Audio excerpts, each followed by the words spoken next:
It was a chilly Sunday evening in early December. Downtown sidewalks sparkled with Christmas lights, and the air smelled faintly of roasted almonds and burnt coffee. Holiday shoppers moved about in a flurry of coats and shopping bags, their faces glowing with anticipation. But amidst the color and laughter, near the back entrance of a popular diner, a small figure sat quietly on the cold concrete. 10-year-old Ava, shoelaces untied, jacket too small, stomach growling louder than the nearby traffic. She had asked 3 people already, and each one walked past like she was invisible, until the 4th person stopped. And what happened next would unravel secrets, shift hearts, and tear apart everything one man thought he knew about himself. David Harper had no intention of speaking to anyone that evening. He had come to the diner only because it was one of the few places that still served takeout after 8 p.m. He kept his hood up, hands shoved into his coat pockets, and head down. He liked not being noticed, until a voice stopped him. "Sir, excuse me." He turned surprised. There she was, small, shaking. "Can I please have your leftovers? I don't want money, just food." David stared at her, stunned. She wasn't begging with theatrics, no tears, no rehearsed speech. Just eyes filled with raw hunger and dignity. He knelt slowly, unsure of what to say. "I haven't even ordered yet," he muttered. "Oh," she said, voice barely audible. "Sorry." She began to turn. "Wait," he said quickly, "don't go." David invited her inside the diner, much to the disapproval of the hostess, who raised an eyebrow at Ava's torn sneakers and dirt-smeared hands. "She's with me," David said firmly. They sat at a quiet booth near the window. Eva didn't say much. She devoured the grilled cheese sandwich and fries like someone who hadn't eaten properly in days. David watched, heart aching. He had once known that kind of hunger. The kind that sat not just in your stomach, but in your bones. So he asked softly, "Where are your parents?" Eva paused, chewing. "Gone." "Gone where?" She shrugged. "Don't know. They left me at a shelter. I ran away." David's throat tightened. "Do you have anyone? Siblings? Friends?" She shook her head. "Just me." The room felt colder now, despite the heat lamps glowing above them. He looked at her again, her quiet composure, the way she didn't whine or cry. She had been alone long enough to learn how not to burden people. That haunted him more than anything. David had once been in foster care, rotated through 6 homes by age, told by too many people that he was too much, too quiet, or too broken. Now at 32, he worked freelance security jobs, kept to himself, and trusted no one. But looking at Ava, something in him stirred, a reflection he couldn't ignore. "I have a small apartment, not far," he said. Ava looked up, cautiously. "I don't want trouble." "You wouldn't be," David replied. "Just a warm place to sleep. For tonight." She hesitated, then nodded. His place was modest. A 2nd-floor unit with peeling wallpaper and a small couch that served as a guest bed. He gave her a blanket, a clean t-shirt, and let her shower first. She came out 15 minutes later, her hair damp, the shirt hanging loosely over her frame. "Thank you," she whispered. "You're safe," he said. And he meant it. Just after midnight, David was about to fall asleep on the floor when a sharp knock rattled the front door. He froze. Another knock, louder this time. He looked at Ava. Her face had gone pale. "Don't open it," she said quickly. "Who is it?" She didn't answer. The knocking turned into pounding. "David Harper," a deep voice boomed. "Open up." David stood slowly, heart pounding. That voice, it didn't sound like the police. It sounded like military. He opened the door an inch. 3 men stood outside. Suits, earpieces, one held a file. "Mr. Harper," the man in front said calmly, "we need to speak with you." "It's about the girl." David's body tensed. "She's just a homeless kid." "No," the man replied, "she's not." He opened the folder. Inside was a photo. Ava, smiling. Clean clothes. Next to 2 people David didn't recognize. Underneath the photo was a government seal, and 3 words printed in bold. "Missing person. Classified. David, let them in." Ava sat silently on the couch, staring at the floor. "Her name isn't Ava," the man said. David turned to her. She didn't deny it. "Her real name is Lena Rowe. She was taken from a federal lab facility 6 weeks ago. Her existence is not public knowledge." David's world spun. "Federal lab?" The agent nodded grimly. "She's part of a program, a very sensitive one." Lena, Ava, finally spoke. They said I was special, but I didn't want to be. I just wanted to be free. David knelt beside her. You're not a weapon. But they think I am, she said. And if they take me back, I won't be me anymore.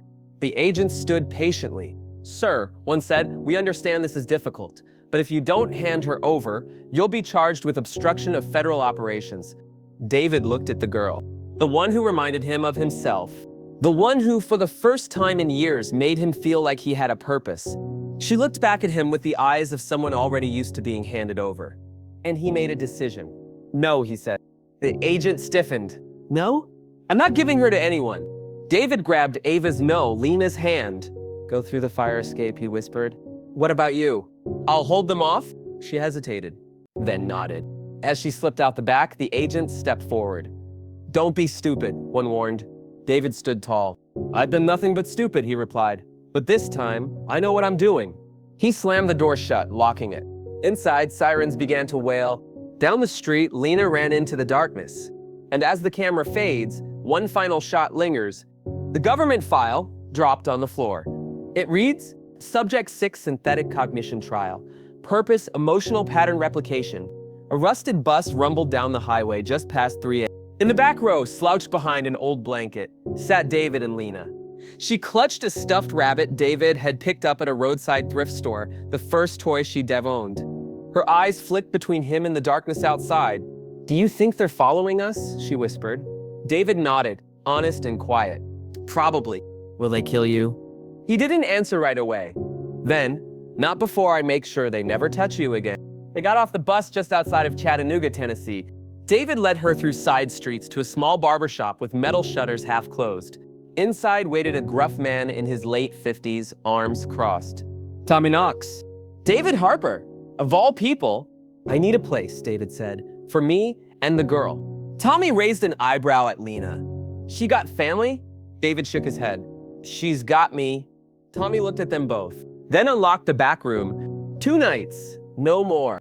The next morning, Lena sat cross-legged on the floor eating dry cereal from a paper cup while David read through the stolen file again. She doesn't sleep like a normal kid, it read. Dreams are irregular. Emotions, inconsistent. He looked at her. Do you dream? She nodded. Last night, I saw myself running, but I wasn't scared, I was laughing. He smiled. Then whoever wrote this doesn't know you. Inside the file, David found a thin, unlabeled USB stick. He plugged it into Tommy's old laptop. A single video loaded. Grainy, surveillance-style footage. A small lab room, a glass wall. On the other side, Lena, only younger, maybe 7. Scientists in lab coats watched her solve puzzles, mimic emotions on screens, and repeat sentences. Suddenly, a voice echoed, Subject 6 demonstrates advanced empathy patterns. She's beginning to identify lies in tone and facial tension. Recommends neural expansion trial. Another voice replied, She's asking to see her mother again. Should we reinforce the illusion? The video cut to black. David felt sick. They trained her to feel, he whispered. They manipulated her emotions. Lena stared at the screen. That's not me anymore. But her voice was trembling. Tommy burst in with a burner phone. They pinged your debit card at the thrift store. You gotta move now. David grabbed Lena's hand. Where to? Tommy tossed him keys. Cabin up north. Belonged to my brother. No power, but no cell towers either. They won't track you there. David nodded. You coming with? Tommy shook his head. They're watching me now. But listen, that girl, she ain't a weapon. He looked at Lena. She's a mirror. Make sure the world sees the right reflection. They hitchhiked part of the way, walked the rest. Cold wind whipped through the trees as they approached the cabin nestled deep in the woods. That night, by firelight, Lena asked, what if they catch us? David stared into the flames. Then I'll make sure they know what you really are before they do. And what's that? He turned to her, voice steady. Human. As Lena slept, curled in a blanket, David opened a hidden folder on the USB, labeled Harper. His stomach turned. He clicked it. A scanned document appeared. Test subject 07, David H. Harper, admitted to trial program at age 14 under orphanage cover. Neural mapping terminated early due to behavioral resistance. He blinked. What? A second document loaded. A therapist note. Subject 07 demonstrates excessive protective tendencies. Denied knowledge of genetic links to future trial subjects. Suggests dissociation of memory if project proceeds. David dropped the laptop. No. Lena stirred. Everything okay? David wiped his face, trying to hide the shake in his hands. She sat beside him. He looked at her. The curve of her nose, the way her brow furrowed when confused. He remembered someone once told him he had that same look when he was young. His voice trembled. Lena, did they ever tell you where your DNA came from? She shook her head. They said I was born in a lab. That's all. David stared at the screen again. Then at her. I think I might be your... Suddenly, boom, glass shattered. A flash grenade rolled across the floor. Lena screamed. David pulled her behind the table. Through the haze of smoke, red lasers cut through the room. Voices shouted, "On the ground, now! Secure the girl!" David reached for her hand, but she was already being dragged away. His voice tore through the room. "Lena!" And just before she disappeared into the night, she looked back, screaming, "Day-D!" Ash floated through the cabin's shattered windows. David coughed violently as the smoke cleared, searching desperately through the wreckage. The fire had been contained, but Lena was gone. He found her stuffed rabbit under the splintered table, one ear torn, the stitched eye missing. He cradled it like it was her. He was too late, but not for long. Outside, hidden beneath the truck tracks, near the cabin's back exit, David found a crumpled note shoved into the firewood bin. Written in shaky handwriting, they said, "I'm going to a place called Gray Ridge, Facility 44, Sector C. I don't know where it is, but I'm scared. Please come. Hello." David's jaw clenched. "Hang on, baby girl," he whispered. "I'm coming." David returned to Tommy's barbershop the next night. Tommy patched the cuts on David's face and slid a folder across the counter. Facility 4, Gray Ridge, government ghost town, decommissioned in 2009, or that's what they said. David flipped through blueprints and security layouts.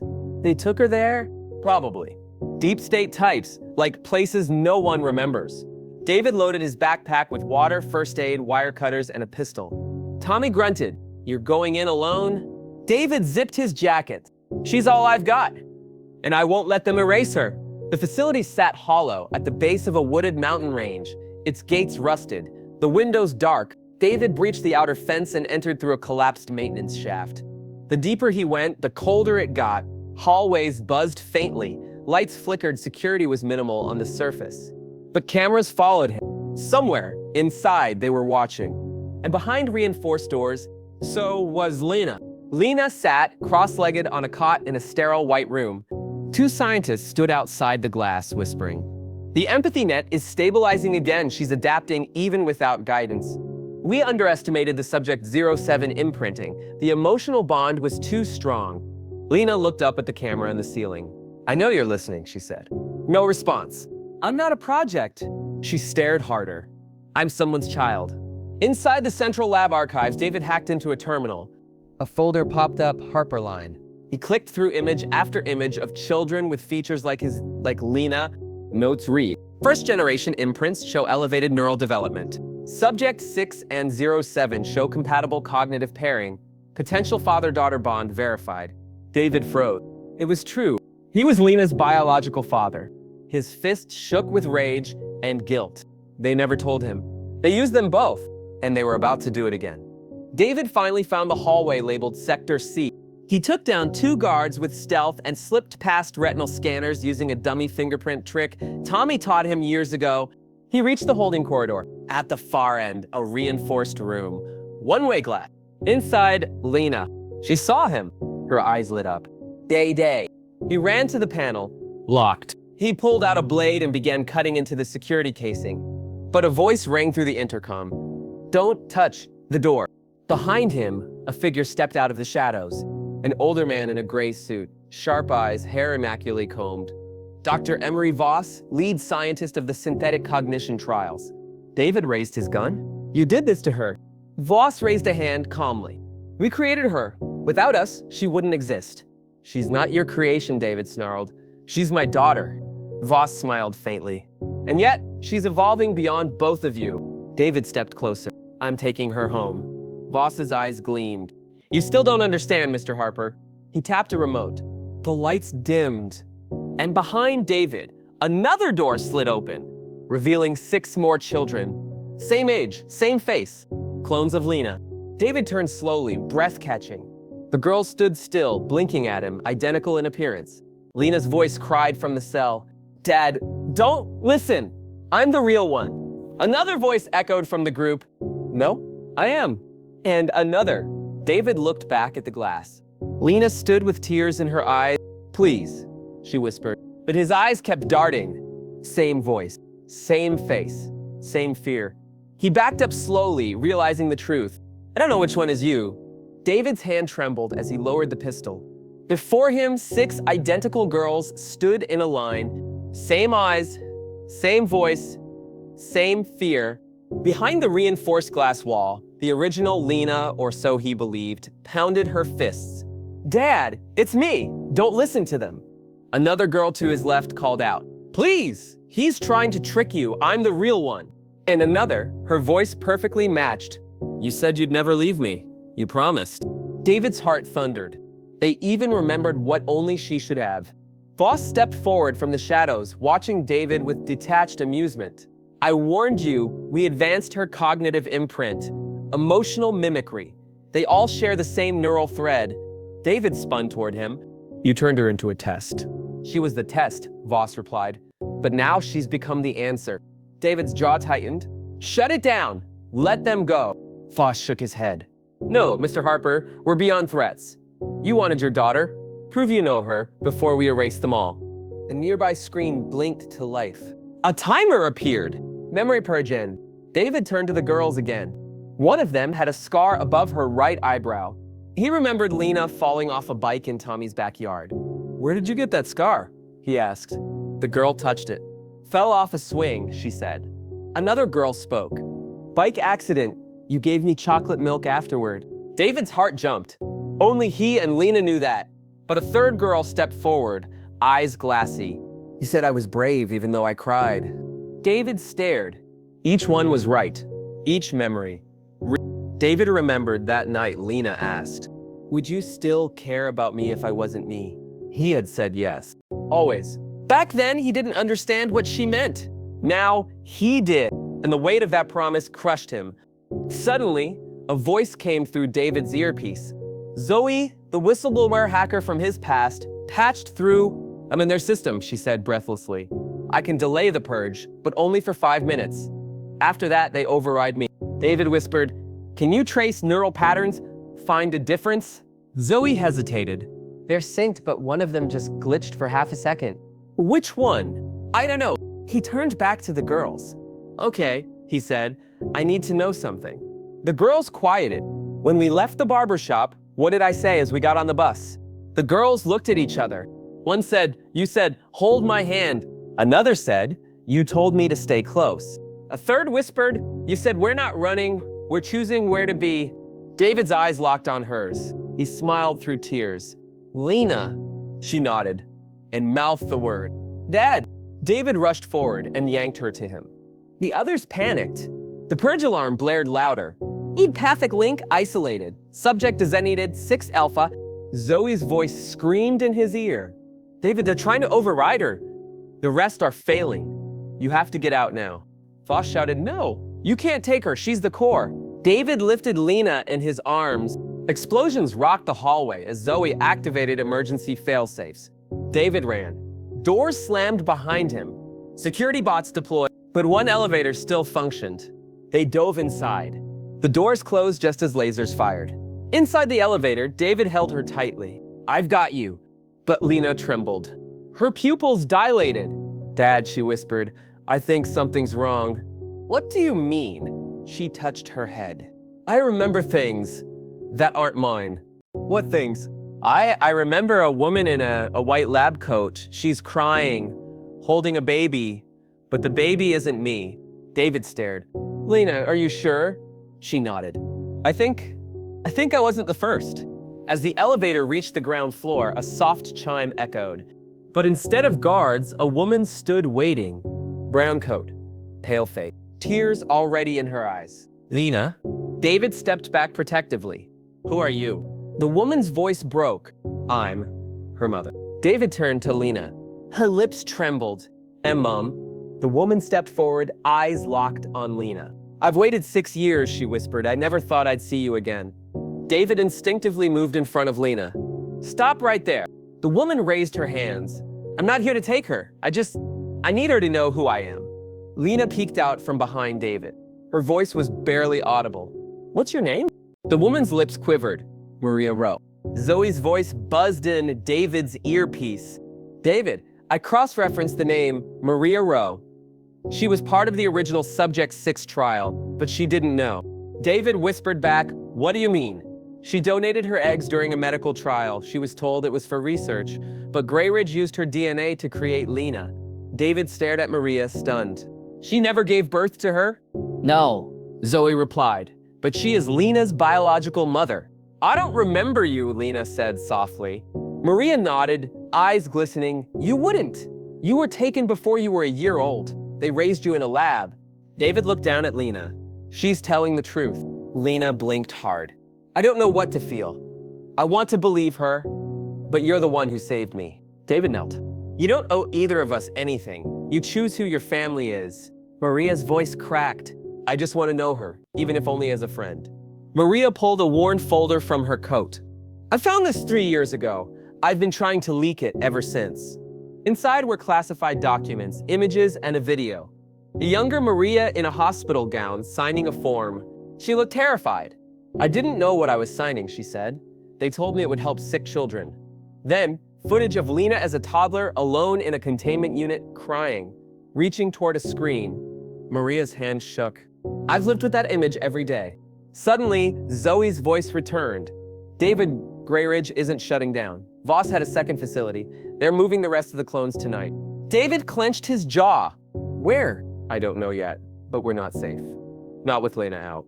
Maria looked up. "What clones?" David sighed. "She's not the only Lena. There are others. They were going to wipe them all." Maria closed her eyes. "Oh God." "I can help," Maria said. David narrowed his eyes. "Why now?" "Because I have clearance. I worked in their legal department for 5 years before I realized what I was part of. They used me and my daughter." Lena stepped forward. "Do you still want me, even though I wasn't born the way most kids are?" Maria knelt, tears falling. "I never stopped." Lena hugged her. David looked away. For the first time, he wasn't the only one she called family. That night, they took shelter in an abandoned farmhouse just outside the city. Lena curled up between them. David watched her sleep while Maria flipped through old files. Then Lena stirred. "Dad?" "Yeah?" "I remembered something else." "What is it?" "When I was in the lab, someone else used to visit me. A man. He wasn't in a lab coat. He used to bring me books." David sat up. "Do you remember his name?" Lena nodded slowly. "He said I could call him Uncle Ray." Maria froze. "That name..." David turned to her. "You know him?" Her face had gone pale. "That's Raymond Voss. Dr. Voss's brother." Zoe's voice crackled again. "David, I traced a movement from Grayridge to a new site called Facility David stood. "Then that's where we're going." But before he could finish, Lena whispered something else. "When he visited me, he said I was the only one that mattered, that I was the original." Maria's eyes widened. "What?" David's blood went cold. "They told us she was Subject 6, just one of many." Lena looked up. "But that's not what he said." David slowly sat down. "What did he say, Lena?" Her voice was hollow. "He said the others were made from me." Facility 12 sat hidden beneath a shuttered government observatory in the hills of Montana. Unmarked cars, satellite blockers. The sky itself felt like it bent away from the truth. David, Maria, and Lena watched from a ridge as Zoe's drone scanned the perimeter. "I count 6 guards, 1 rotating shift. Entry through the waste shaft on the west wall. That gives you 12 minutes inside before shift rotation." Zoe's voice buzzed in David's ear. He turned to Lena. "You don't have to go in." Lena looked straight ahead. I do. The inside of the lab was pristine, white tiles, humming lights, the low mechanical heartbeat of computers processing lives. Maria found an old clearance badge, still registered. They passed through without setting off alarms. Then, they reached the core. A sealed observation room. Through the glass, 12 children. Each one identical to Lena. Some drew quietly, some stared blankly. One rocked back and forth, but all looked lost. Zoe's voice came again. "You've got 9 minutes. Also, you're not alone." David tensed. What? I just tapped into internal audio. Voss is here. David looked to Maria. You said Raymond was the one who visited her. Maria nodded. Zoe continued. Here's the part you won't like. Raymond Voss died 3 years ago. David froze. What? Zoe replied, whoever visited Lena, it wasn't the real Raymond. In the security room, Maria accessed archived footage. It showed Uncle Ray walking the halls. But when the screen zoomed in, it wasn't Raymond Voss. It was Dr. Emery Voss, his brother in disguise. He had been manipulating Lena all along. Maria gasped. He made her trust him. David's fists clenched. He made her believe she was special so she wouldn't run. In a hidden research folder, Maria found a classified document. Project Seedfire. Primary designation, Subject 6, Core Unit. Purpose, Emotional Stability Host. Role, Central Neural Anchor for all replications. She read aloud in disbelief.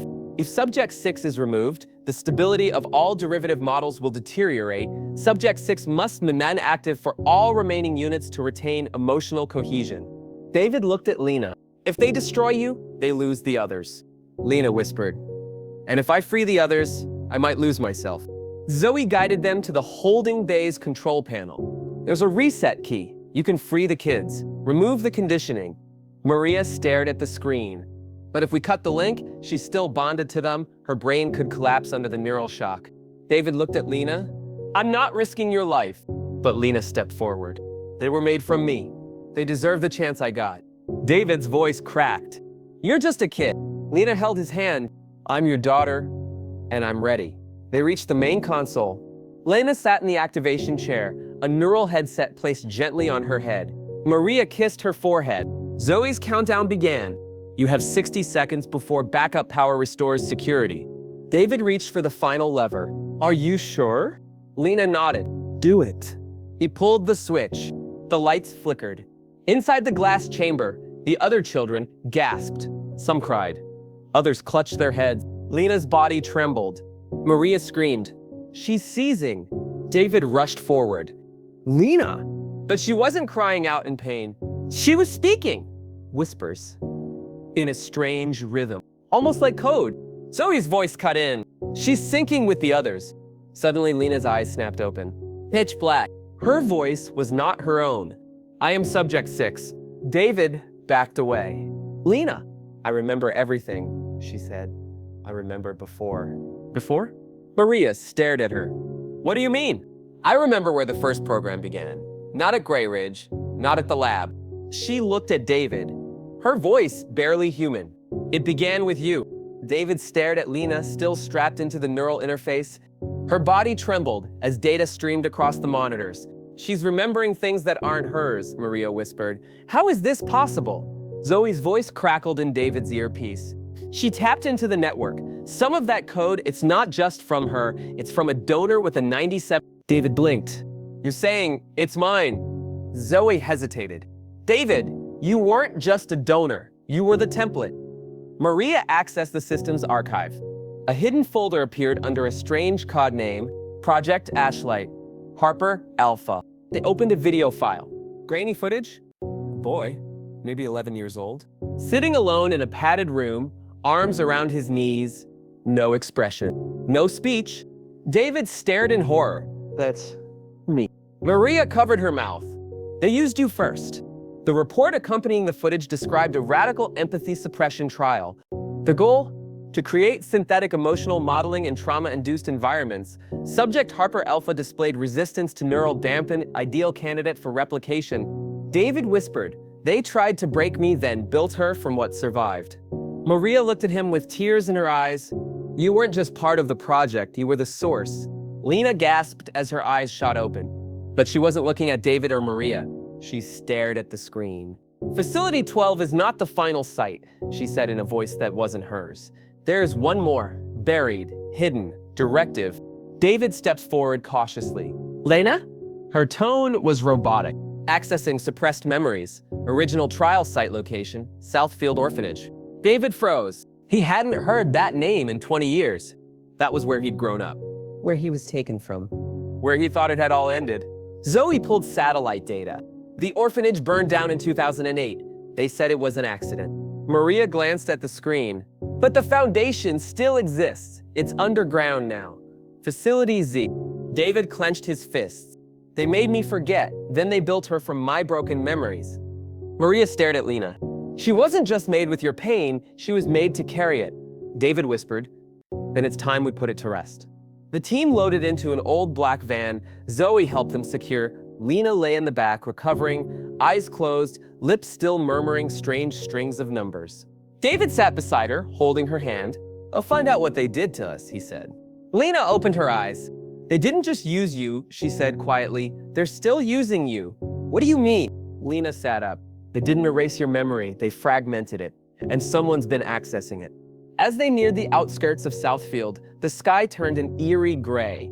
A flicker of power surged through the van's console. Zoe's voice blared through the comm. Guys, get out of there, now. David grabbed the radio. What is it? Zoe's voice was panicked. They just pinged a match from an internal log. Someone inside Facility Z has David's neural ID. Maria blinked. How is that possible? Lena turned to David, her voice cold. Because you're not the only one they copied. The van skidded to a stop. Ahead of them, in the middle of the road, stood a man. Same posture, same stance, same face. David whispered, That's me. The van screeched to a stop. Dust swirled around the lone figure standing motionless in the road, his face eerily identical to David's, but paler, stiffer, colder. David opened the door slowly, stepping out into the eerie silence. The man didn't blink. David Harper, he said. Subject 07A. I've been waiting. David raised his voice cautiously. Who are you? The man stepped forward. I'm what they perfected, after you. David's hand instinctively gripped the pistol on his belt. The clone, calm, calculating, didn't flinch. They made me from your trauma, he said. The pieces you couldn't live with. That's what they used. Lena stepped out of the van. Voice, why now? Why show yourself? The clone's eyes met hers. Because you activated the link. And when you did, I woke up. Maria and Zoe entered from the far side of the road, having tracked the facility's coordinates via drone. Zoe's voice shook. This place shouldn't exist. Southfield burned down with everything in it. The clone shook his head. They didn't burn it, they buried it. Underneath the ashes, Facility Z kept going. Hidden, funded, David's fists clenched. And you're part of it. I'm its protector, the clone said. I was programmed to stay in the shadows until Lena came online. He turned to her. You weren't supposed to wake up, little one. They followed the clone cautiously to the hidden elevator beneath the orphanage ruins. As the lift descended, Lena's voice was soft. Do you know who I really am? The clone nodded. You're the first, the emotional base model, but you were never meant to live a full life. David grabbed his collar. What does that mean? The clone looked him dead in the eye. She was built to stabilize, to feel, so the rest wouldn't have to. The elevator doors opened to a corridor untouched by years. Glass walls. Dormant labs. Monitors blinking with old test logs. Zoe gasped as she scrolled through the system. These files, they're still running simulations, cognitive empathy loops, synthetic grief tests. Maria pointed to a sealed chamber marked Sentinel Core Harper. Inside, a massive server room, rows of tanks, each filled with partial replicas of David. It's you, she whispered. David's face paled. They used me, again and again. Suddenly, Lena gasped and dropped to her knees. David rushed to her side. What's happening? Zoe checked the screen. She's syncing with the servers, her neural threads are being pulled hard. The clone turned solemn. She's at the center of it all. If the system senses instability, it will overwrite her. Maria screamed, then shut it down.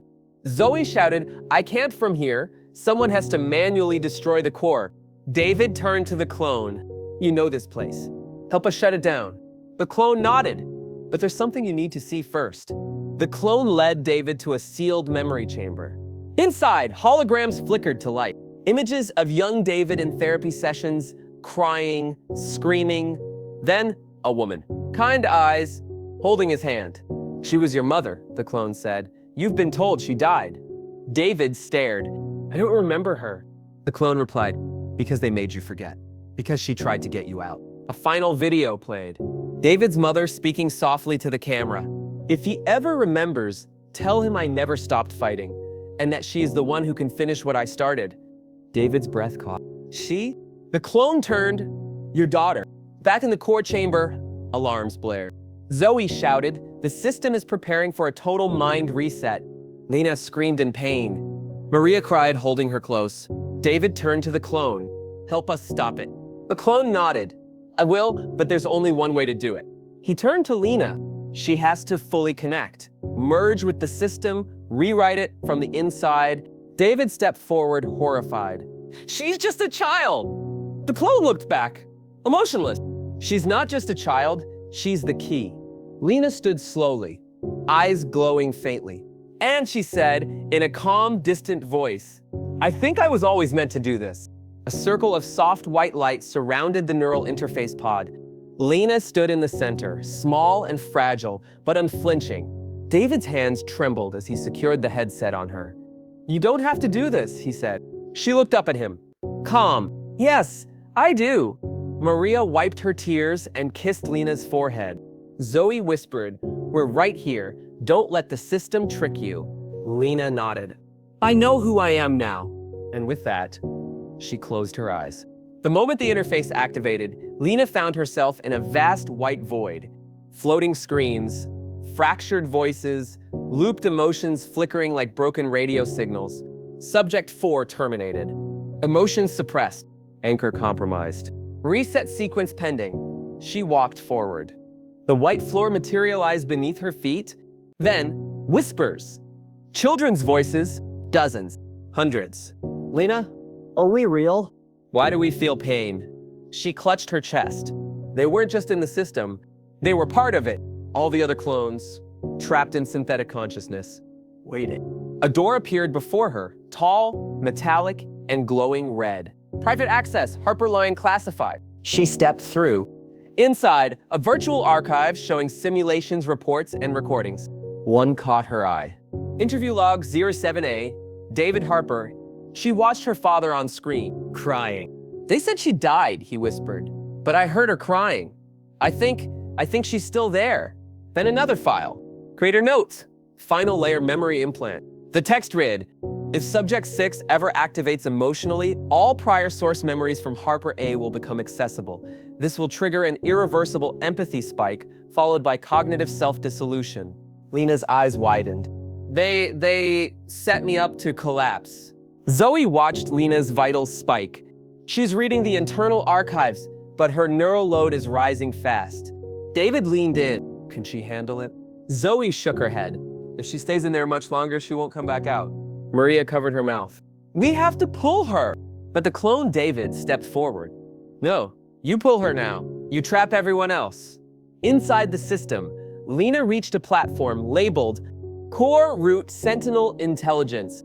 A humanoid avatar stood at its center, faceless, towering, surrounded by mirrors reflecting Lena's different versions. I've been waiting, it said. Lena stepped forward. Who are you? It smiled. I am the echo of the system. I am your mind, unfiltered. I'm not part of you, Lena snapped. You are the root, the beginning, the seed. Without you, none of this exists. You think you're shutting me down, but you're only waking me up. Lena accessed the root controls. Override detected. Initiate final reset. Yes. Her hand hovered over yes. The system whispered, if you do this, the others will live, but you will disappear. Outside, alarms flared. Zoe screamed, she's activating the final sequence. Maria cried, she'll die. David tried to pull the cables, but the clone stopped him. She's choosing. Lena closed her eyes. A tear fell in the digital world. I'm not just the beginning, she whispered. I'm the end of this. Her finger touched yes, but just before she pressed it, a voice echoed through the system. Familiar. Warm. It said, Lena, wait. She turned. It was her. A version of her, older, confident, smiling. The same fate, but different. I'm you, the woman said. From another cycle, Lena stepped back. I didn't understand. The woman walked forward. If you press that, you save the others. But if you wait, if you listen, there's something you need to know. What? The older Lena's eyes darkened.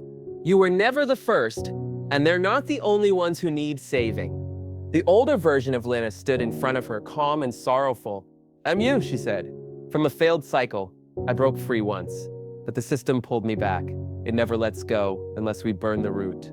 Lena's voice cracked. What's the root? The woman reached out, placing a hand on Lena's chest. You are, but so is he. She turned, and an image of David appeared in the system. Younger, scared, silenced in a memory loop. They made you from him, not just genetically, emotionally. Every trial, every reset, they've been testing what happens when love resists programming. Zoe shouted, we're losing her, the cords flooding her memory cortex. David, trembling, clutched the sides of the terminal. Let me go in. Zoe stared at him. You can't. You'll both get stuck.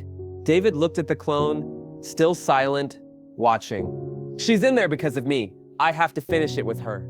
Maria nodded, placing a hand on his shoulder. She's your daughter. All the way. David connected the headset and closed his eyes. Lena turned as David's presence shimmered into the virtual chamber. Her face lit up. Dad? He pulled her into a hug. I'm here. The older Lena smiled. That's why it didn't work before. We were all trying to fight it alone. She pointed to a final panel behind them. Purge root memory, reboot humanity matrix. David stared. That's how they've been looping you. Restarting pain, retesting love. Lena stepped forward. So what happens if we choose to stop it? Her older self whispered, then we give every version of us a real life. Lena and David placed their hands on the console together. The screen asked, proceed with final shutdown. Warning, this will delete all cloned memory strands and destroy emotional suppression protocol. This action is irreversible. David looked at her. Are you sure? Lena nodded.